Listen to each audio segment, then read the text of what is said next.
Hello সবাইকে, চলে এলাম নতুন একটা ভ্লগ ভিডিও নিয়ে। সেবারে আমরা সবাই মিলে ঠিক করেছিলাম কোথাও একটা বেড়াতে যাব। তো কোথায় যাব করতে করতে আমাদের পুরো গ্যাং ঠিক করে ফেললাম যে এবারে যাব বীরভূম। তো যেমন কথা তেমন কাজ, বেরিয়ে পড়লাম আমরা। তো বীরভূমের কথা বললেই সর্বপ্রথম আমাদের মাথায় আসে সেটা হচ্ছে মামা ভাগ্নে পাহাড়। তো এই রকম 2-3টে ডেস্টিনেশন আমরা প্রথমে ঠিক করে ফেললাম যে কোথায় কোথায় যাওয়া যায় একদিনের মধ্যে। সেই মতো আমাদের প্রস্তুতি শুরু এবং যাত্রা শুরু। তো প্রথমেই আমরা বেরিয়ে পড়েছিলাম মামা ভাগ্নের উদ্দেশ্যে। বর্ধমান থেকে দুটো রাস্তায় যাওয়া যায় মামা ভাগ্নে। একটা গুসকরা হয়ে, যেটা পড়বে মোটামুটি অ্যাপ্রক্স 95 কিলোমিটার মতো, আর একটা গলসি মানকর হয়ে, যেটা পড়বে 103 কিলোমিটার মতো।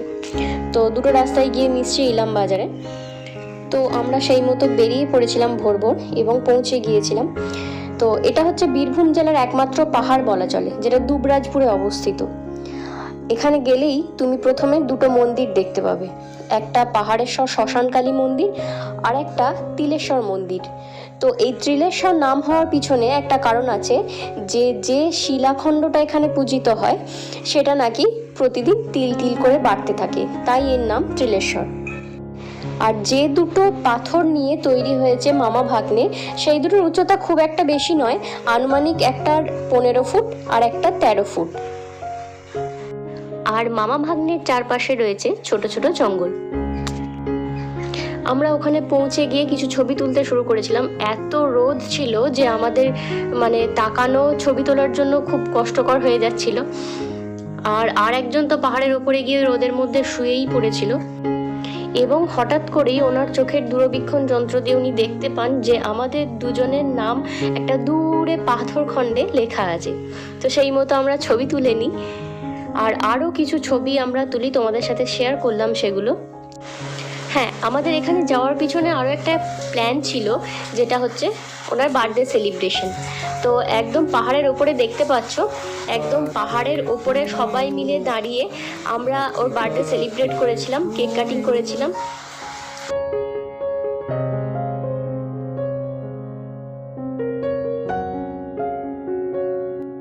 এরপরে আমাদের নেক্সট ডেস্টিনেশন ছিল বক্রেশ্বর। তো সেই মতো আমরা এখান থেকে বেরিয়ে যাই বক্রেশ্বরের উদ্দেশ্যে। বক্রেশ্বর জায়গাটা মেনলি সবাই জানো যে উষ্ণ প্রসবনের জন্য বিখ্যাত। তো ওরা সবাই মিলে নেমে পড়েছিল স্নানের ঘাটে স্নান করার জন্য। জলটা এতটাই গরম ছিল যে ওরা ভাবছিল যে আমরা ডুবতে পারবো কি পারবো না। বক্রেশ্বর নামের পিছনে যে পৌরাণিক কাহিনীটি শোনা যায় সেটি হলো, অষ্টবক্র নামে এক মুনি দেবাদিদেব মহাদেবের পুজো করতেন, এবং মাতৃগর্ভে থাকাকালীন অভিশাপের কারণে তিনি 8টি পঙ্গু স্থান নিয়ে জন্মগ্রহণ করেন এবং তপস্যার দ্বারা মহাদেবের আশীর্বাদ প্রাপ্ত হন, এবং তার নাম অনুসারে এই জায়গাটির নাম হয় বক্রেশ্বর। বক্র অর্থাৎ বাঁকা, ঈশ্বর অর্থাৎ ভগবান। কথিত আছে এই জলে স্নান করলে বিভিন্ন রকম রোগের নিরাময় হয়, এবং এখানে স্নানের ঘাটও করা আছে। এখানে গরম জলের অনেকগুলো কুণ্ড রয়েছে, তার মধ্যে পাভরা গঙ্গা, বৈতরণী গঙ্গা, খাড়কুণ্ড, ভৈরব কুণ্ড, অগ্নিকুণ্ড। এই অগ্নিকুণ্ডের তাপমাত্রা প্রায় 80 ডিগ্রি সেলসিয়াস। দুধকুণ্ড, যেটা ভোরের দিকে নিস্তেজ সাদা বর্ণ ধারণ করে, এর তাপমাত্রা 66 ডিগ্রি সেলসিয়াস। সূর্যকুণ্ড, যেটা 61 ডিগ্রি সেলসিয়াস। শ্বেতগঙ্গা, ব্রহ্মকুণ্ড, অমৃতকুণ্ড ইত্যাদি বিভিন্ন রকমের কুণ্ড রয়েছে। এখানে জল থেকে অনবরত বেরোচ্ছে হিলিয়াম গ্যাস, যেটা সংরক্ষণ করা হয়। সেখান থেকে বেরিয়ে আমরা চলে গিয়েছিলাম বক্রেশ্বর ড্যামের উদ্দেশ্যে। জায়গাটা এত সুন্দর, তোমাদের বলে বোঝানো যাবে না। এখন যেতে যেতে তোমাদের বলে ফেলি মামা ভাগ্নে পাহাড়ের পৌরাণিক কিছু কাহিনী।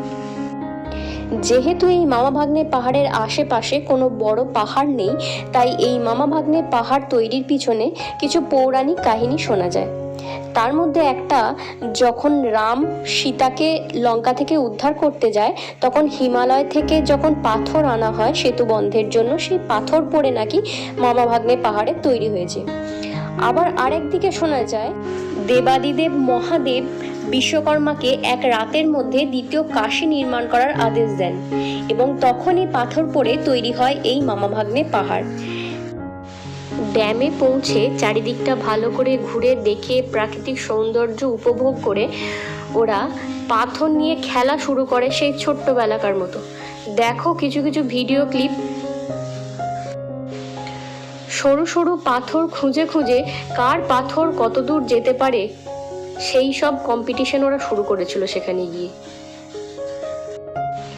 ওদের সাথে আমিও সামিল হয়েছিলাম, যদিও আমার খুব একটা এক্সপিরিয়েন্স নেই এইসব ব্যাপারে, তাও আর কি ওদের সাথে ওদের দেখে উৎসাহিত হয়ে করতে গিয়েছিলাম। তোমরা কি কোথাও গিয়ে এরকম জল পেয়ে এরকম উদ্ভট খেলা সেই ছোটবেলাকার মতো করেছো কখনো? ওই রোদের মধ্যে মানুষের এনার্জি যখন জিরো, তখন এরা এইসব করতে বসেছিল। আমিও খানিক জল টল ছিটিয়ে খানিক ফটোশ্যুট করলাম, সেই ছবিগুলো তোমাদের সাথে শেয়ার করলাম কিছু কিছু।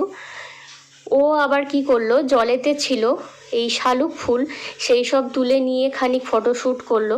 আমার জন্য আরও কিছু ফুল তুলে এনেছিল, কোথা থেকে কৃষ্ণচূড়া জোগাড় করে এনেছিল, সেই সব খানিক ছবি টবি তুলে আমরা ফিরতি পথে রওনা হলাম। সারা দিন গেল, অনেক ঘোরাঘুরি করলাম, এরপরে বাড়ি ফেরার পালা। তো পুরো ভিডিওটা তোমাদের কেমন লাগলো অবশ্যই কমেন্ট করে জানিও। আর যদি ভালো লেগে থাকে চ্যানেলটা অবশ্যই সাবস্ক্রাইব করে পাশে থেকো, আর পাশে থাকা বেল আইকনটি অবশ্যই ক্লিক করে রেখো যাতে পরবর্তীকালে সমস্ত ভিডিও নোটিফিকেশন তোমাদের কাছে পৌঁছে যায়। তোমাদের যদি এরকম শর্ট ট্যুর একদিনের ছুটি থাকে অবশ্যই তোমরা ঘুরে আসতে পারো। বাই।